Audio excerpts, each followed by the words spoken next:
everyone, this is Keerthi Nandipati, clinical psychologist and HOD of psychology department at ALR CDC. So today let's see a very interesting topic. Why? Because many of my parents ask this question or come up with this doubt. Mom, my child doesn't tell about their school, what is happening at the school. I don't know anything about the school, what is going on. And why they don't interact with the peer. They don't just form that connection. Many parents have this doubt. Today in this video, let's see what is that and any simple strategies which parent can apply in order to bridge the gap of understanding what is happening at school. So before I say this concept or the techniques, let me tell you something. If a child is not willing to talk about the school and not willing to form the peer connection, we need to think about three things. First, could be a social anxiety. Second, could be a communication challenges. And third important could be emotional overload. Could be anything. And there will be few percentage of people just they want to prefer silence after the school. They don't want to talk. Anything could be the reason, but the top three is something we'll be dealing with today and we'll be trying to understand the few strategies. So the first and foremost strategy is try to use a low pressure conversation starter. What does that mean? So any parent, given me also, will be asking like, what did you do in the school? How did it go? What happened? Stop asking the open-ended questions. Please avoid them.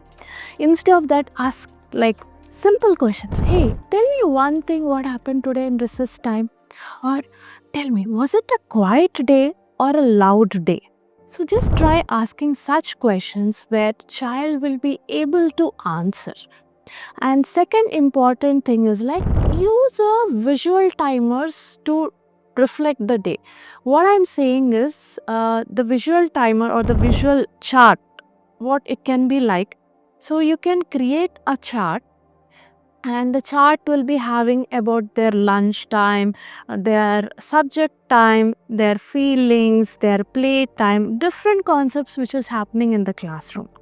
So you can just ask them, hey, try to circle which you like today and try to cross mark which you didn't like. So this will be a starter for your conversation with them. Let it be encourage the non-verbal communication as well in the initial days. And the third important thing is do a role play of the peer interaction. Say like for example, there will be circle time or there will be like friends trying to ask the child, let's join in the group activity. Could be any scenarios which involves the peer. So you create such scenarios using a puppet or a toys for the younger children, and for the older children you can use a comic strip or a social story. It's a very great way to regulate their emotions and child will start opening up slowly. And the next major, the fourth one which I say is like gradual exposure to the peer group.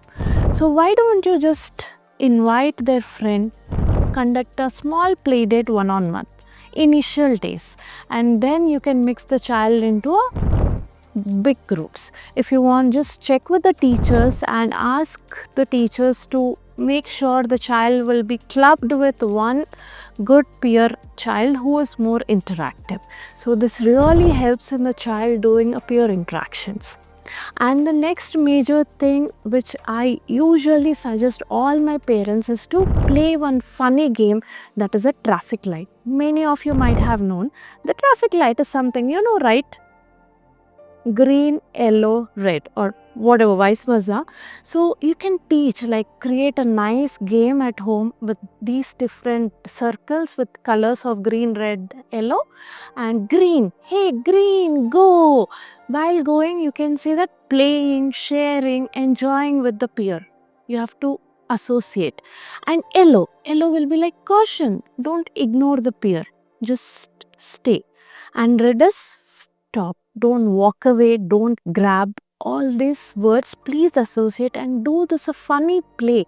This social traffic light play will really help for the child to communicate, and also they start telling what is happening in the school and the classroom. So try following the simple strategies and definitely you will be seeing little changes in the children. If you still think the issue is persisting and the child is showing an anxious behavior towards the school and trying not to communicate with the peer group, try taking the professional help and see what could be done further. And if you have any queries, please get back to us. Thank you.